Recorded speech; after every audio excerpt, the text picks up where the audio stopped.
Viewer guidance is strongly advised. The following content is intended purely for informational and entertainment purposes.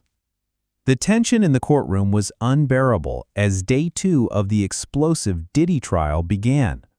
No one expected Cassie Ventura to return to the witness stand, let alone with the firepower she was about to unleash. But when she walked in, all eyes were drawn to her. No hesitation, no fear. Diddy looked up, expecting someone he could intimidate. Instead, he saw a woman transformed. The moment Cassie raised her right hand and swore to tell the truth, the atmosphere shifted. Her voice was calm but firm. She said she was ready to tell everything, and that word everything sent a visible jolt through the defense table. Diddy clenched his jaw, his hand gripping the edge of the table, his lawyers visibly unsettled. Cassie began by laying out 10 years of what she called organized torment. Text messages, hospital records, flight logs, hotel receipts, video recordings. Evidence no one expected. She had kept everything, every threat, every moment she was trafficked across state lines, every forced encounter she had endured. As she spoke, Diddy's confident mask began to crack. His breathing grew louder. Sweat gathered on his forehead. The courtroom, once skeptical, was now leaning in, jaws clenched, some covering their mouths in disbelief. The prosecutor presented images and text messages spanning years, some appearing innocent.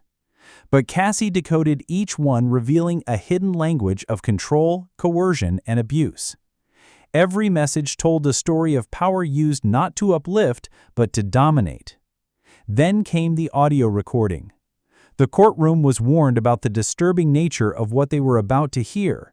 Cassie's voice, young and scared, pleaded for it to stop. Diddy's voice followed, cold, menacing, filled with threats. He spoke of owning her, of destroying anyone who disobeyed. It was the voice of someone who believed he was untouchable. Cassie described the night in 2016 when she tried to escape. She had secretly rented an apartment, hidden her savings, and planned everything. But when she arrived, Diddy was already there. He had her passport, her jewelry, and her private belongings. He had discovered everything. She saw the rage in his eyes and the videos he held over her. Videos she didn't know existed. Recordings of her unconscious during what he called freak-offs. That night, he reminded her that she belonged to him, and he made sure she never forgot. As she recounted the events, Diddy's behavior grew more erratic. His foot bounced, his fingers twitched, then he snapped a pencil in two. His lawyers tried to calm him, but the courtroom was already watching the unraveling of a man who once ruled an entire industry. Cassie then revealed what she called his system, a network of abuse built over decades. She found files on his computer, folders labeled with women's names, photos, notes, videos. Some labeled controlled, others archived. Women she recognized, artists, executives, strangers, all young, all vulnerable, all pulled into his orbit only to be exploited. She testified that Diddy tested drug combinations on them, that he kept a handwritten notebook of what doses worked best to erase memory while keeping victims compliant. One entry even referenced her initials. His notes described exact dosages and effects like he was running a twisted experiment, not a music empire. Courtroom observers, even seasoned ones, were visibly disturbed. Jurors looked shaken. Some members of the public cried quietly. And Diddy, once the composed mogul, was now slumped in his seat, no longer in control. The prosecutor asked why she stayed silent for so long. Cassie's voice cracked as she spoke about meeting another survivor in a bathroom who showed her scars and warned her, "If someone doesn't speak, it will never stop." That was the moment Cassie began to truly understand the pattern, not just of her own abuse, but of others who came before her and those who would come after her. She tried to warn one young woman, just 18, fresh in the industry. But by then, Diddy had already poisoned her mind. Cassie realized that staying silent was helping him, that each woman who got hurt after her was a consequence of her silence. So she began building her case, secretly, carefully. She hired lawyers, reached out to other women, stored evidence in secure places. When she finally escaped in 2018, she left behind everything he had ever given her, except the truth. That she took with her. The prosecutor then asked about a final piece of evidence, a video Cassie had never shown anyone before. As the judge prepared to show it, Diddy exploded in a fit of rage. He leapt from his seat, yelling that she was lying, screaming that he owed her everything. Court officers rushed to restrain him. His lawyers were powerless. The courtroom was chaos. Diddy screamed threats, vile, violent, and personal.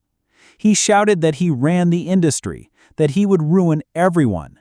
He was dragged out, yelling that he knew where Cassie's family lived. The courtroom fell silent. Cassie remained seated, tear-streaked but steady. She spoke again, saying that that was the real man she had lived with for 10 years. Not the polished producer, not the business icon, but the man who turned rage into a weapon and silence into a shield. She went on to say that what came after the rage was always worse. The calculated destruction of self, of identity, of freedom. She revealed that after she escaped, Diddy used every resource he had to hunt her down. Private investigators, frozen accounts, threats to those who helped her. He even tried to get her arrested on fake theft charges. But she didn't go back. She said that for the first time in her life, she realized his power only worked if she allowed it. That no matter how loud he screamed, no matter how many people he paid, he couldn't control her anymore. The video had yet to be played, but it wasn't even needed. Diddy's own breakdown had proven her story. The jury had witnessed it live, the collapse of a man who had lived untouched by consequence for decades. Cassie ended her testimony by speaking not to the courtroom, but to every woman who was still trapped, still afraid. She told them they weren't crazy, they weren't alone, and they weren't responsible. She said they could survive, just like she did. She reminded everyone watching that this wasn't just about one man, one victim, or one trial. It was about an entire system, one built on silence and fear, and that today, silence had been broken. The courtroom watched in awe as she stepped down from the stand. She didn't say another word. She didn't need to. The damage had already been done.